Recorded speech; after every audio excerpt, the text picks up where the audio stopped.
Assalamualaikum warahmatullahi wabarakatuh. Nama saya Febinia Anissa Rahmatika, NIM A4201800899 dari kelas 6C. Di sini saya akan menjawab pertanyaan-pertanyaan soal UTS mata kuliah evolusi.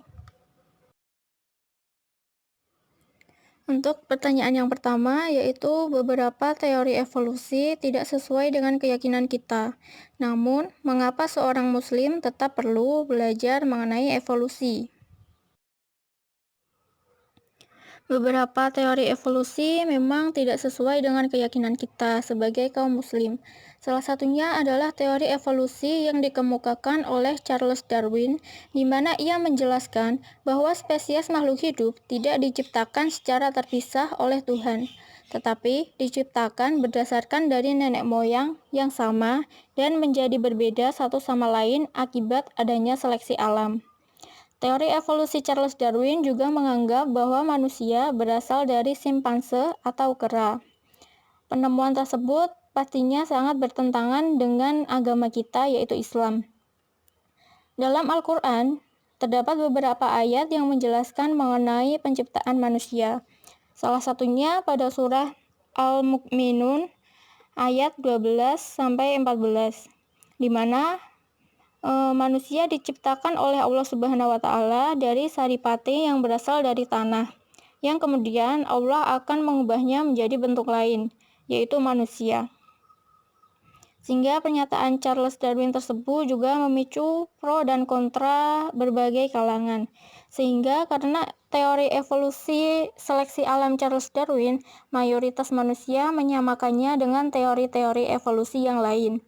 Hal ini mengakibatkan ketidakpercayaan dan keraguan terhadap teori evolusi yang sudah berkembang. Padahal, tidak semua hal dalam evolusi bertentangan dengan keyakinan kita, sehingga kita sebagai seorang Muslim tetap perlu untuk belajar mengenai evolusi. Dalam sabda Rasulullah Shallallahu Alaihi Wasallam juga dijelaskan keutamaan bagi seorang Muslim untuk menuntut ilmu, di mana sabda Rasulullah tersebut berbunyi thalabul ilmi fardhatun ala kulli muslim, yang artinya menuntut ilmu itu wajib bagi setiap Muslim. Dari sabda tersebut sudah jelas bahwa seorang Muslim memiliki kewajiban untuk menuntut ilmu, termasuk ilmu mengenai evolusi. Selain itu, teori evolusi bisa menjelaskan tentang segala hal, mulai dari keberadaan alam raya, Tuhan, agama, manusia, tumbuhan, bahkan hingga bakteri. Apa saja bisa dijelaskan dengan teori ini. Selain itu, teori evolusi juga telah memberikan banyak manfaat bagi kehidupan, misalnya dalam bidang lingkungan. Ilmu evolusi dapat digunakan untuk memahami dampak perubahan lingkungan bagi makhluk hidup, manajemen dan konservasi lingkungan, atau memahami pola perkembangbiakan, penyebaran, dan kepunahan makhluk hidup. Kemudian, pertanyaan yang kedua mengenai pengertian evolusi dan maksud pernyataan evolution as theory and fact. Yang pertama, mengenai pengertian evolusi. Evolusi merupakan cabang sains biologi yang menjelaskan mengenai proses perkembangan dan perubahan makhluk hidup, baik secara genetik maupun secara organik, di mana perkembangan dan perubahan tersebut terjadi secara perlahan dan dalam jangka waktu yang sangat lama. Evolusi juga dapat diartikan sebagai penurunan atau pewarisan dengan modifikasi. Hal ini pertama kali dikemukakan oleh Charles Darwin bahwa seluruh spesies yang ada di muka bumi merupakan keturunan dari spesies leluhur yang berbeda bila dibandingkan dengan spesies yang ada saat ini. Evolusi juga bisa diartikan sebagai perubahan komposisi genetik pada suatu populasi dari generasi ke generasi. Kemudian yang kedua, mengenai evolusi as theory and fact atau evolusi sebagai teori dan fakta. Pernyataan evolusi merupakan sebuah teori dan sebuah fakta, merupakan sebuah pernyataan yang sering terlihat pada pustaka-pustaka biologi. Pernyataan ini juga sering menimbulkan kerancuan terminologi yang dapat menghambat diskusi evolusi. Mengenai evolusi sebagai fakta, merupakan fakta perubahan yang terpantau pada sebuah populasi selama beberapa waktu.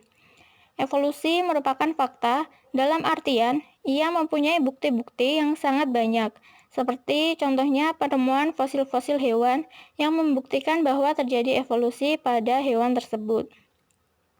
Sedangkan evolusi sebagai teori merujuk pada sintesis evolusi modern, yang merupakan penjelasan ilmiah termutakhir atau terkini mengenai bagaimana perubahan ini dapat terjadi.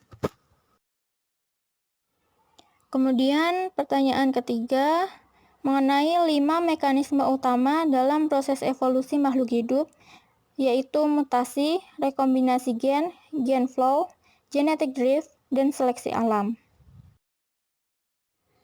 Yang pertama adalah mutasi. Mutasi adalah peristiwa perubahan susunan atau jumlah materi genetik pada kromosom atau DNA yang bersifat menurun. Perubahan materi genetik dapat menyebabkan perubahan sifat pada tingkatan sel bahkan individu. Perubahan-perubahan tersebut juga menyebabkan terjadinya variasi-variasi sifat yang menimbulkan keanekaragaman pada organisme. Tingkatan keanekaragaman organisme yang harus meningkat akibat mutasi dapat menyebabkan terbentuknya spesies-spesies baru dengan sifat-sifat yang berbeda dari nenek moyangnya. Dalam hal ini, terjadilah proses evolusi. Contoh mutasi seperti gambar di samping, di mana kepik yang dalam suatu populasi berwarna hijau semua, tapi tiba-tiba memiliki keturunan berwarna coklat. Hal tersebut terjadi karena adanya mutasi genetik pada kepik tersebut, yang menyebabkan perubahan sifat dan membuatnya menjadi berwarna coklat atau membentuk spesies kepik yang baru. Yang kedua adalah rekombinasi gen atau perkawinan silang.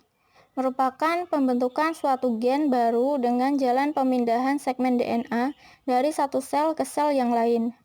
Rekombinasi gen menyebabkan terjadinya perubahan frekuensi gen pada generasi berikutnya dan kemungkinan akan dihasilkan varietas baru. Varietas baru tersebut terjadi akibat perubahan dari individu lain sehingga terjadi rekombinasi gen. Contohnya seperti gambar di samping, yaitu seekor kuda American Saddlebred disilangkan dengan kuda Arabian.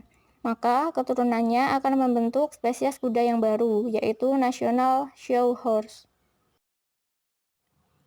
Selanjutnya adalah gen flow atau aliran gen.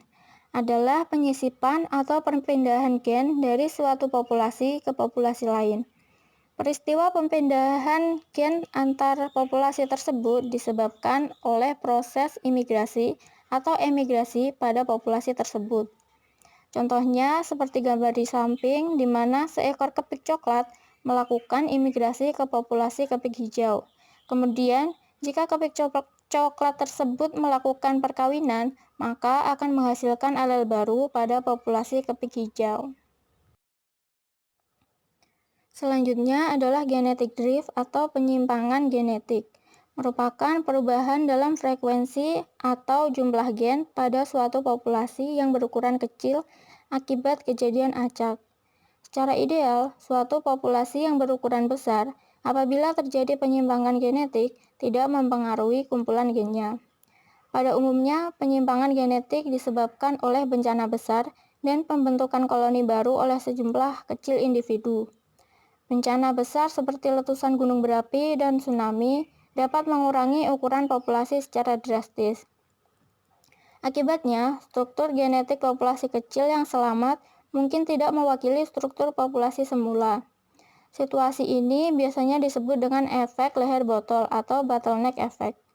Dengan hilangnya sebagian besar alel dari kumpulan gen, maka efek leher botol dan penyimpangan genetik yang diakibatkannya akan mengurangi keanekaragaman genetik dalam suatu populasi. Contohnya adalah seperti gambar di samping.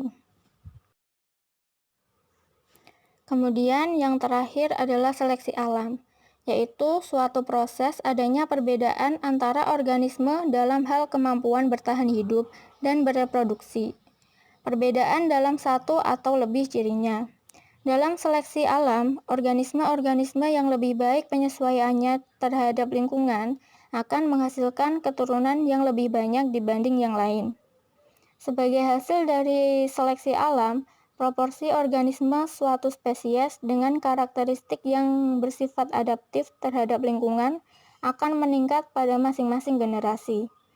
Oleh karena itu, seleksi alam secara acak memodifikasi variasi asal dari ciri-ciri genetik suatu spesies sehingga alel-alel yang bersifat menguntungkan karena survive atau bertahan akan mendominasi, sedangkan alel-alel yang tidak menguntungkan akan berkurang. Contohnya seperti gambar di samping, di mana dalam suatu populasi terdapat kepik berwarna coklat dan kepik berwarna hijau. Ketika kepik tersebut tinggal di suatu batang kayu yang berwarna coklat, maka kepik coklat akan mampu beradaptasi dan bertahan. Sedangkan kepik hijau, karena warnanya yang mencolok, kurang mampu beradaptasi dan akan dimakan oleh burung, sehingga lama-kelamaan populasi kepik hijau akan punah dan populasi kepik akan sepenuhnya berisi kepik coklat. Sekian jawaban UTS saya. Apabila terdapat kesalahan, saya mohon maaf. Terima kasih. Wassalamualaikum warahmatullahi wabarakatuh.